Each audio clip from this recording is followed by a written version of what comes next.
Just got a couple for you. First of all, no Drake today. How's he doing? He's doing fine. He got banged up last night and wasn't able to skate. We'll see how he is tomorrow. Okay. You guys had a too-many-men penalty on the ice yesterday. It looked from seeing the other 3 games on TV as well, there might have been some line change issues. If so, can you tell us if anything's going on there? Is there something? Anytime you have a too-many-men on the ice penalty, you have line change issues. It's as simple as that. We had a guy that left a little bit early. He didn't know who he was changing for. When you're trying to sneak some guys onto the ice, put a different line combination together, the players have to be sharp. They have to be aware of who they're changing for. And we erred in that situation. We dealt with it, and hopefully we're better moving forward. Was there something in the previous 3 games that maybe was a bit of an ongoing problem here with concentration or anything like that? Nope. Todd, both of Lowry's goals came from breakdowns in the corner yesterday. Just wondering if that's why you want to focus on the corner play today at practice? I couldn't really hear you well, but... Both of Lowry's goals came from corner breakdowns? Yeah, okay. I see what you're asking me. Not necessarily. In those situations, we were talking about close support when we had the puck, the ability to come out of our end a lot cleaner than we did early in the game last night. They had a heavy forecheck, and we weren't real clean on the execution. And there's talk about not enough offense from a number of different players on our team, and rightfully so. But offense comes from your end. Good defending, the ability to break out clean, come out in units of 5.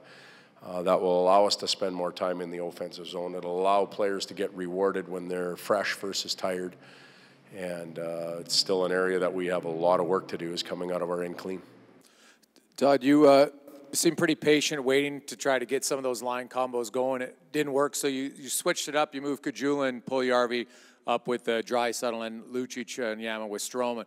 And it seemed to work. We saw Puljujarvi there today, and I'm guessing Reeder's filling in for Kajula because he's sick or who knows, or hurt. But what was it that you liked or you saw in Kajula and Puljujarvi's game to move them up? And conversely, is it just changing combinations, not necessarily a promotion or a demotion? It was exactly that, not necessarily a demotion or a promotion. It was a team that was down 4-1. We didn't have a lot going on, and we needed a jolt. Some of our lines were getting outchanced offensively and defensively when we weren't doing much, so we needed to flip some things around.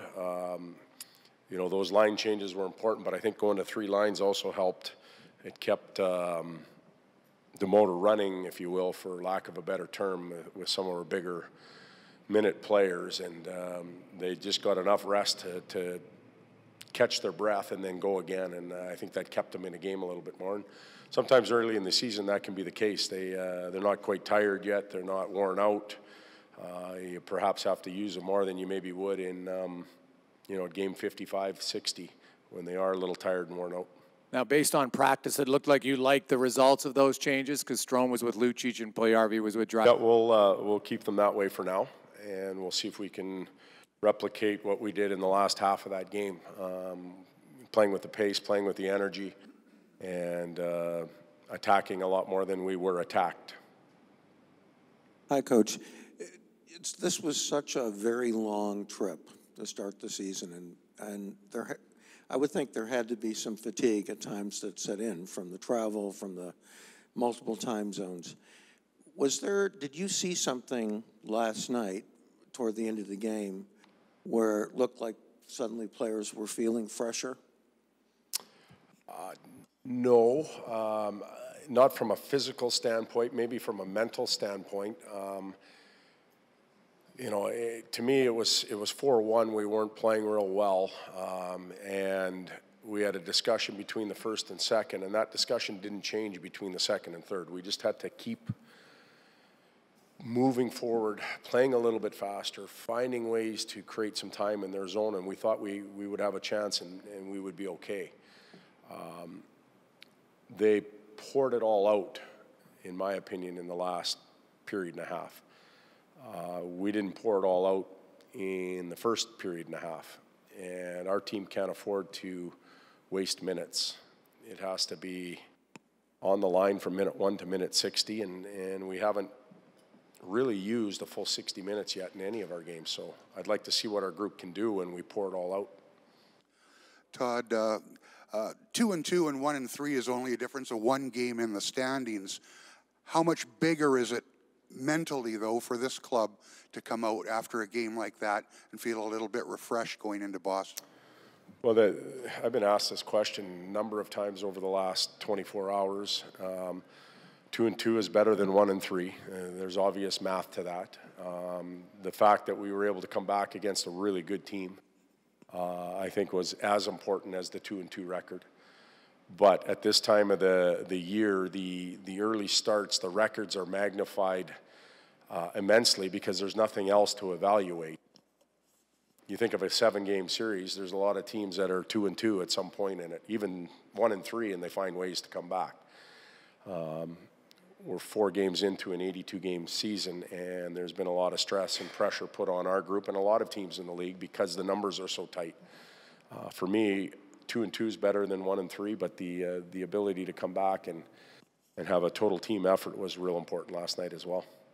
Todd, I'm going to ask my own question today. McDavid, dating back to the start of February, I think he's 30 goals in his last 37 games. Can you just discuss him as a goal scorer and maybe just what he's doing to allow himself to score at that kind of a pace? Well, I think on the power play, he is finishing more. Not necessarily shooting more, but he's finishing more in the power play. I think he's got 3 power play goals already or in that range. And that's a big factor. Driving some D-men wide and taking it there himself is a factor. We saw that on the power play. But other than that, there's not a big change in his game. Pucks are going in for him, and he's very confident. That's my answer. He's Connor. Todd, speaking of Connor, through your years in Detroit, you had some Hockey Hall of Fame players that you coached and some great players as well in San Jose. Can you discuss just Connor's almost unwillingness to want to talk about himself because he's such a team guy? And are those qualities you've seen in a lot of the great players? I think you see that in a lot of great players. They put their teammates, their team, their city ahead of themselves personally. And I wouldn't call Connor shy. He's been around the media and in the limelight for many years, but he's not one to try and stick out like a sore thumb. He does his thing. He plays for his teammates, his team, his city, and has a tendency to put all of those before himself. And that's why we think he's a tremendous leader for our team. There are some very flamboyant athletes in this world for different reasons. And then there's some conservative ones. And you can be either and be the best. You get to choose how you want to act or how you want to behave or look. Connor's chosen his way, and we respect him for that. And like I said, he's teammates, team, and city before himself. Todd, you're home now for 4 games. Every team last year, obviously very good teams. Your defense core, moving Russell to the right side, seems to have solidified your top 4 a little bit. You've got Bouchard and Benning on the back end. Would you be comfortable with going with 2 righties in that pairing potentially? We would have to consider that at some point. We've done it with lefties, so I didn't think we'd get to that point that quick in the organization where we'd actually have excess righties, but we may be at that point right now where Bush and Benning have to play on a given night. The one thing that Trent Yanni has done well is we talk about pairs, we talk about set, pregame warm-up pairs, but often during the game they're not out there in pairs. They're mixed around a little bit. He finds spots for extra minutes for guys that are going. He may protect an individual. It doesn't have to be the kid. It could be a veteran. His experience back there is showing, and he finds ways to get the most out of that group. So it's often deceiving with pairs when you see them in the morning or you see them in pregame warm-up. A lot of times they're out in different situations, and Trent will continue to do that. Todd, speaking on Darnell Nurse, he came into training camp, wanted to improve his offensive game. He leads the team in shots, had a big game winner last night. I know you talked about earlier on he was maybe cheating for offense, but have you kind of noticed, a sense of poise with the puck or anything that he's maybe changed dynamically and may even change the dynamic of your defense core? I think for me, the willingness that he has to shoot a little bit more this year than he did in the past.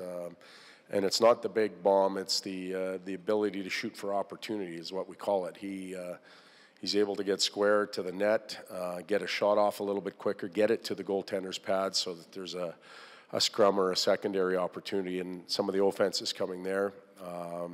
Confident in his legs. His legs get him into situations where he can jump up into the play.